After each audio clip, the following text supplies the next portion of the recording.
Trauma Therapist Podcast, episode 547.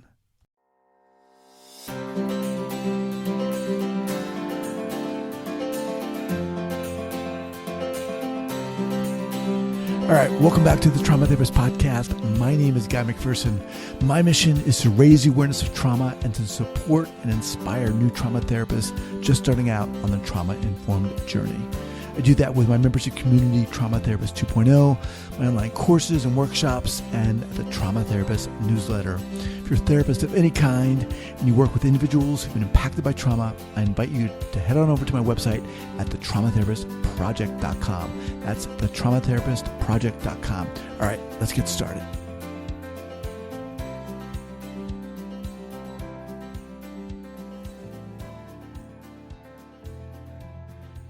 Are you ready? I'm very excited. You ready to do it? Yeah. All right, here we go. So 5, 4, 3, 2, and 1. All right, folks, welcome back to the Trauma Therapist Podcast. I am very excited to finally talk to Dr. Deborah Korn. Deborah, welcome. Thank you so much. Great to be here. All right. So Deborah maintains a private practice, and she's been on the faculty of the EMDR Institute for the past 16 years and is a former clinical director of the women's trauma programs at Charter, Brookside, and Charles River Hospitals. Dr. Korn has co-authored as well as authored several prominent articles focused on EMDR treatment, including a recently published comprehensive review of EMDR applications with complex PTSD. She's an EMDR IA-approved consultant in EMDR and a past board member of the New England Society for the Treatment of Trauma and Dissociation. Dr. Korn is particularly interested in integrating other treatment modalities with EMDR. She's taught a course on the optimal integration of different trauma modalities, including AEDP, IFS, sensory motor psychotherapy, somatic experiencing, CBT, DBT, et cetera, in the treatment of complex PTSD for many years. All right. Deborah, obviously just a little bit about you, but let's get into it here. Before we do, share with our listeners where you're from originally and where you are currently, and then let's do it. Yeah, I grew up in New Jersey, went to Rutgers University. I did my graduate training in Denver, Colorado at the School of Professional Psychology at the University of Denver. And since my internship in my doctoral program, I've been in New England in the Boston area, and that's where I am. I'm in Cambridge, Massachusetts right now. Nice. Okay. All right. So let's dive in here. Obviously, you're all about EMDR, but let's kind of take it back. How did this start? How did you get into this field? Well, it depends how far you want to take it back. You know, I was one of those kids that was, the person that everyone confided in, everyone talked to. I was always a good listener. I always studied people. I fell in love with psychology in high school. I majored in psychology from day one in college. Went right to graduate school, and very early in graduate school in my clinical work in my doctoral program, I discovered that no matter what folks were coming in with, no matter what their presenting issues were, there was a trauma story. All right, hold on. Let me start right there. So from the get-go, you were into psychology. You were that person. What about it was enticing to you? Did it just feel right? Did it just feel like you were in your zone? What was it, if you can put your finger on it? I think I was just always fascinated by people's stories. I was always fascinated by the fact that there was so much that, that was under the covers, that was behind the cover story, and loved to talk to people and loved to listen, and really, from early on, really understood that if I could help people to feel safe and validated and heard and seen, people had a story to share. And in sharing that story, the healing begins. So right from the get-go, one of those people right from the get-go. Yeah, so, I think right. I was Lucy with that sign that said, advice 5 cents or something. Right. Yeah. All right. So you get into graduate school and you said you started to talk about how whatever people were presenting with, trauma was there. Yes, absolutely. And so, it became very clear to me early on that if I wanted to be an effective, competent healer, I needed to learn everything I could possibly learn about trauma. And so I started looking for opportunities to work with different trauma populations. So still in graduate school, I started working with rape victims, and I started working with combat veterans, and I worked at a community mental health center and asked if I could work with folks that had histories of childhood abuse. And let me interrupt, how was that for you? So here you are as a young kid with this passion, then you start getting into school. Was there a shift there? Like, oh my God, this is different than what I imagined, and especially when the trauma started happening? Yeah, it's such a great question. I think initially it was quite overwhelming because there are so many slippery slopes in trauma work, where you can lose someone into a dissociative reaction. You can wind up triggering something that you don't anticipate coming.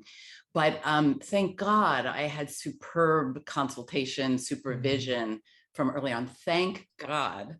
And so, early again, I had the good fortune of being able to witness transformation. I'd watch these folks move from the identity of being a victim to moving to feeling an appreciation for their survivorship, and eventually getting to a place where they were aware of their capacity to thrive in the world. And that was inspiring for me. That was a very powerful experience, and even a little addictive to really, have this sense that I could accompany someone on a journey that could lead them to a place where they're so much freer and, where they can live their potential. You strike me as someone who's obviously very warm and engaging. And I can imagine what made me imagine what you were like as a younger kid listening, and people would I could see why people would be drawn to you to share what the hell was going on in their lives with them. Was there any challenges for you in being who you are, being who you were when you started out as a clinician? Did you feel you had to be someone you weren't? Did you feel you had to be an idea of a therapist? Did you share too much? Was that ever an issue? I think I was always quite boundaried in my work. So the sharing too much was not the issue. It might have been in the other direction, is really learning to fully relax into the role of the therapist, where I could be fully human, fully vulnerable, where I could express my caring fully with the client, where I might use the word love, for a client I've been seeing for a long time, and really kind of eased my way into being a much more relational therapist. My early training was as a behavior therapist, as a cognitive behavior therapist. And only later in my training did I move into training in more relational work, more affect-focused work, and where there was a lot more permission and invitation to share of myself in those intimate therapy relationships. So I think it's been a process of learning to bring myself fully, authentically into the present moment with my clients. For the people listening to this, obviously we have a lot of, well, maybe not obviously, but there are a lot of newer stage therapists, and certainly more experienced therapists, but a lot of people who are just starting out. How do you get to that point where you felt, okay, I can relax into this more, I can be more vulnerable? Can we break that down a little bit more, and what that process was like for you? I think for me, it was training with people along the way, training with therapists and teachers who would show their work, would really unpack their work kind of moment to moment. And in watching other people's work, watching it on video, hearing transcripts, all of that, really seeing how sharing a little bit more of yourself, being, using self-disclosure as appropriate, saying to a client something like, I am deeply, deeply moved by what you're sharing, or, I can feel the tears coming up for me as I'm listening to your story. What a huge impact that can have on clients in terms of feeling seen and heard and safe and willing to go to those deeper places. Right, right. It's just, I mean, as you said that, I'm thinking to myself, it's like being a human being, Yes. which Well, being an intimate human being, being a related, connected, genuine human being. yeah. Yes. And, for so many of the folks that we see in therapy who have histories of significant abuse, neglect, deprivation, they are not used to being able to have an impact on another person. So being able to actively, explicitly reflect back that I see you, I hear you, and I feel you, and you are having an impact on me, helps to bring that other person into the room, helps them to bring themselves into contact with their own experience. And no matter what model you're using, no matter what approach you're using, you need your client to show up and to be aware, to have access to their own internal experience. So if there's anything I can do to assist with that, I'm going to do that. Yeah, I love that. So it's not only providing a space for that client to express and to be themselves and to feel, but to know that they have an impact on someone else. I don't know if I've heard that articulated in that way or heard that other facet articulated. And that's beautiful. That's kind of gives me shivers in a sense to feel that someone, someone who's been traumatized doesn't even know that they've had an impact on. That's huge. Right. I don't know if you or your listeners have seen the still face videos from Edtronic, where you have, it's absolutely worth checking out. If people have not seen these, you can find them on YouTube if you look up still face and Edtronic.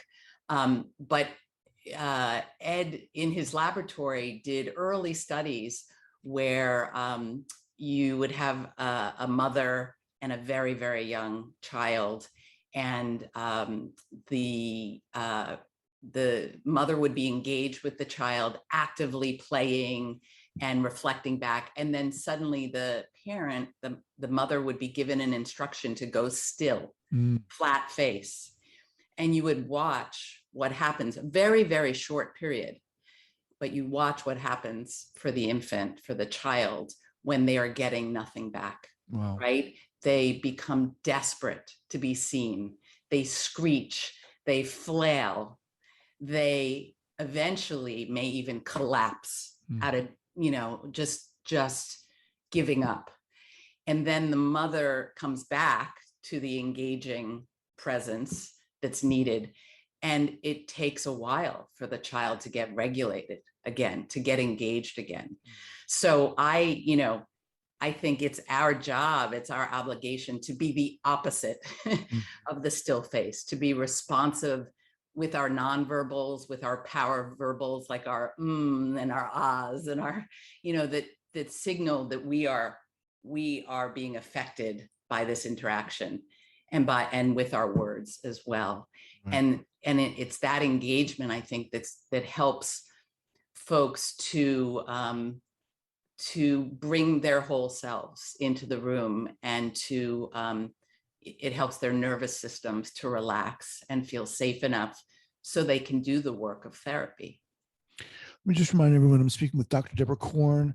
The new book, which we're going to talk about right now, is Every Memory Deserves Respect, work on EMDR. How did your love and passion for EMDR come about? Well, goes back to 1991. I was back in Denver, Colorado, where I did my graduate training, visiting with my graduate school mentor, Andy Sweet, bless his heart.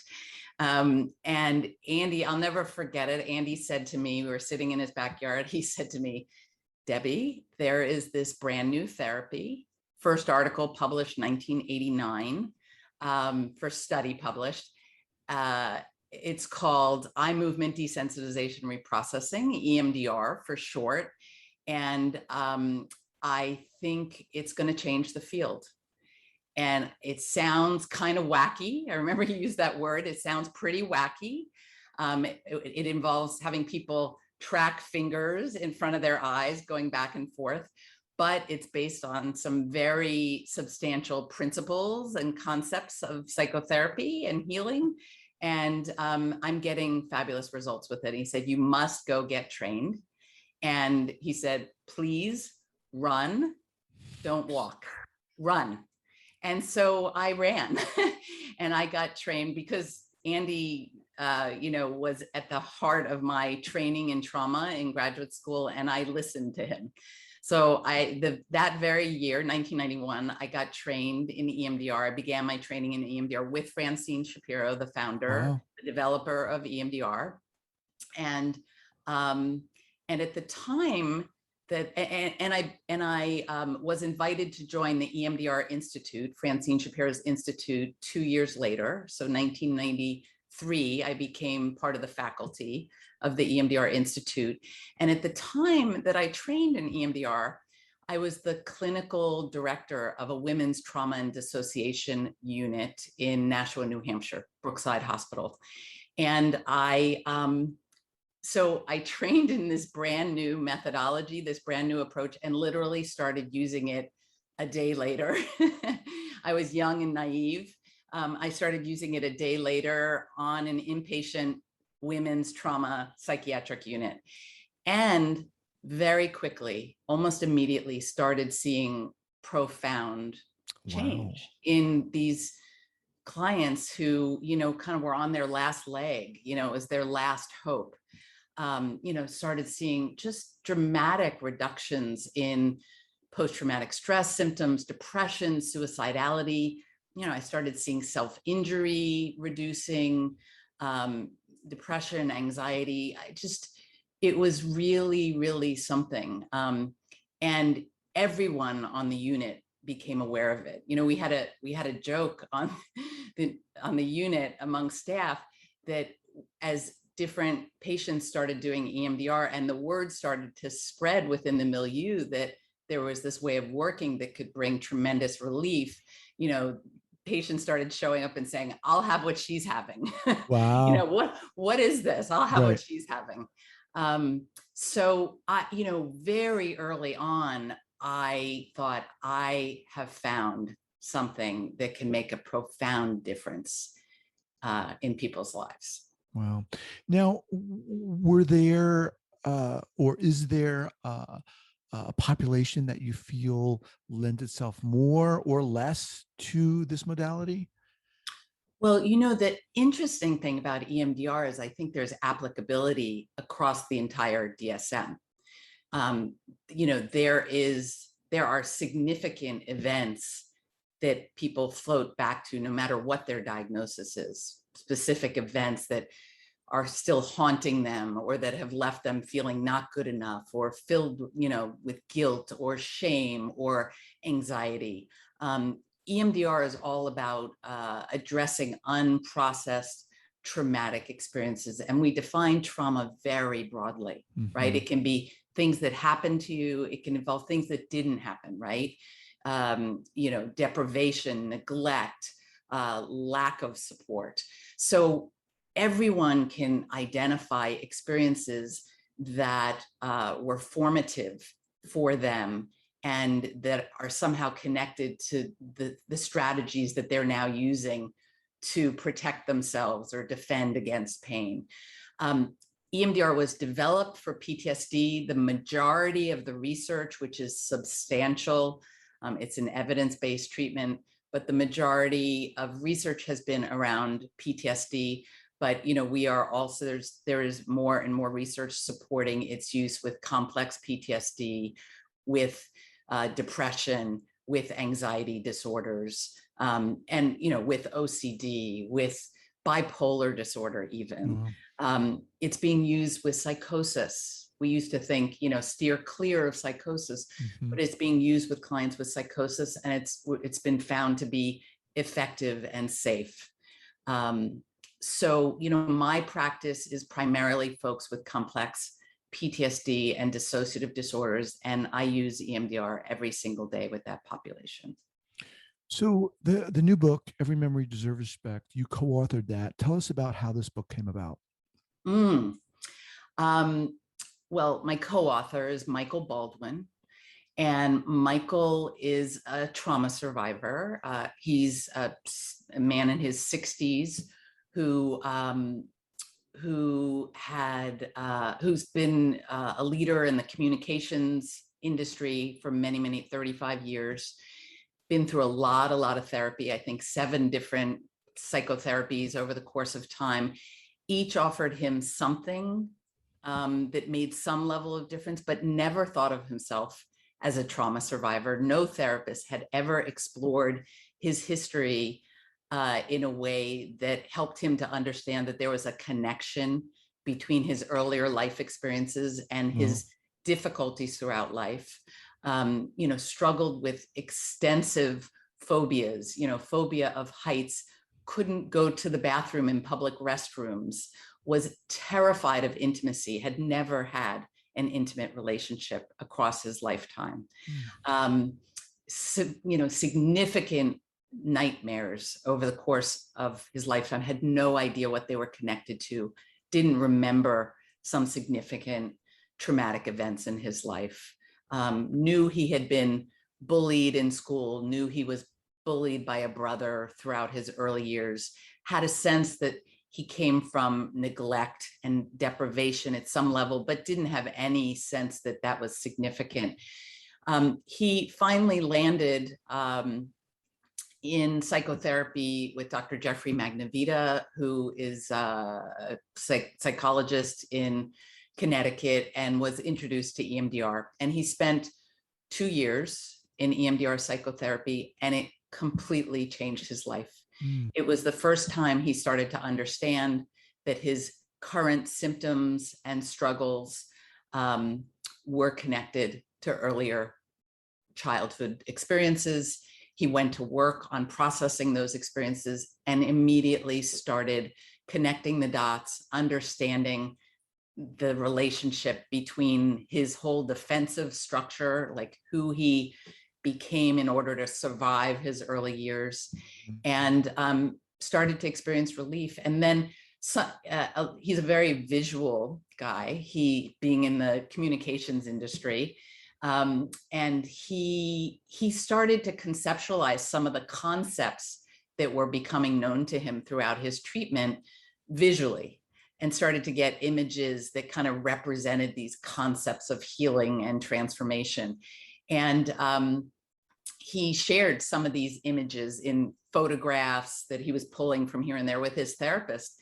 And his therapist was wowed by them. And out of that conversation, that exploration of these images, came this idea of creating a book for the layperson about trauma recovery, and about EMDR, that combined photographs, imagery, and text, and narrative about his recovery, about his learning. And so his therapist connected him with me.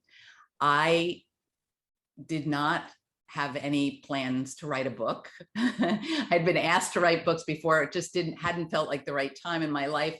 When I heard his story, when I engaged in my very first conversation with him, I was so compelled by his story, so inspired by him.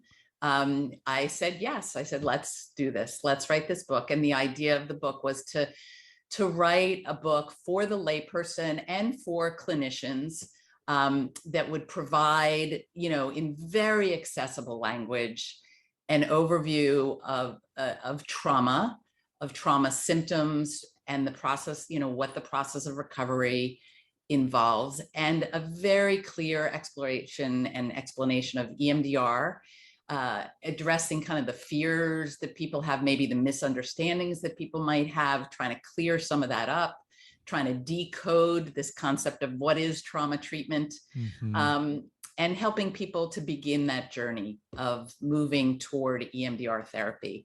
And so the book is, it's got about 60 what we call billboards, which are these 2-page spreads, where one page is a photograph that captures a concept of the book, and the other page is a little narrative or a little text like you'd see on a billboard, kind of bringing that all together. And the book is written in our 2 voices. So Michael shares his story, his trauma narrative, his recovery narrative. He talks about the transformation and what life is like now for him.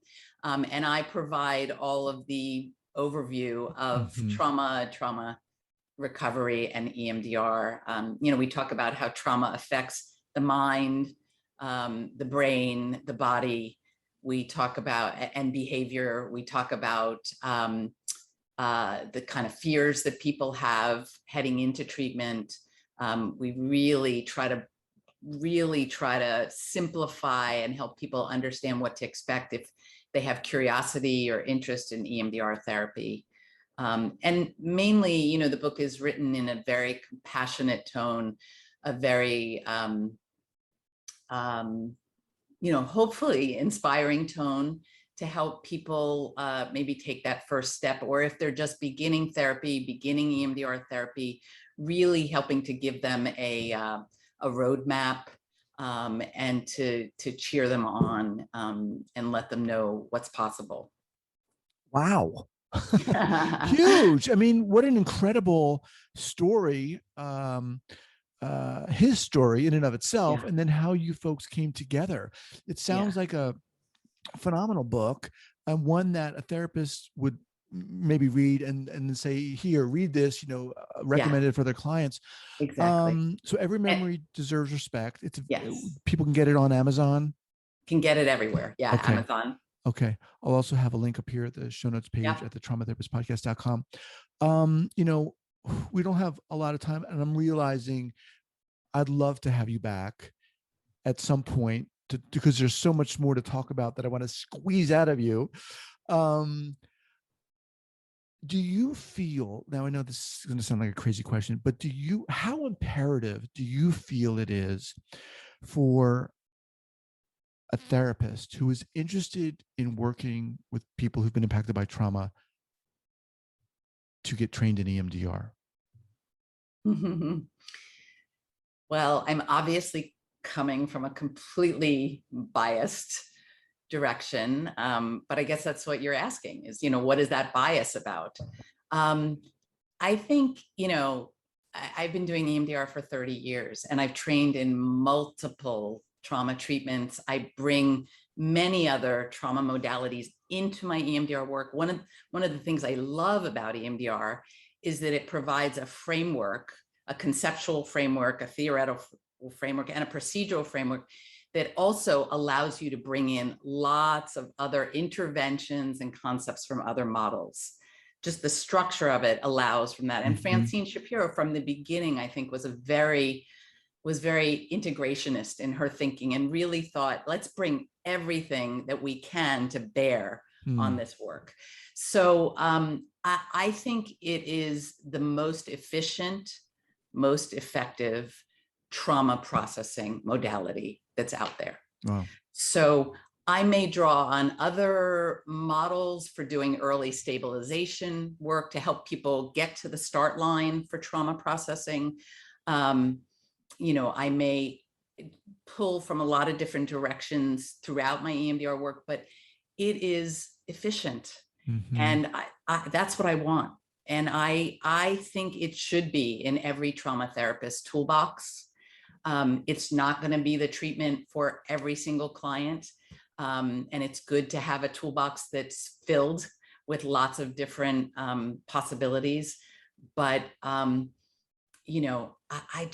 don't think there's anything else out there that moves things as quickly and effectively when it comes to getting people relief for clearly trauma-based symptoms. Mm-hmm, mm-hmm.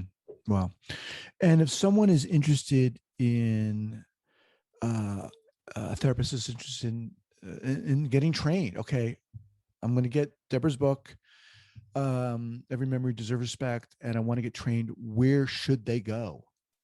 So I've been on the faculty of the EMDR Institute for the last 28 years, and the EMDR Institute does trainings all over the country. Is doing trainings virtually now, so it's incredibly accessible.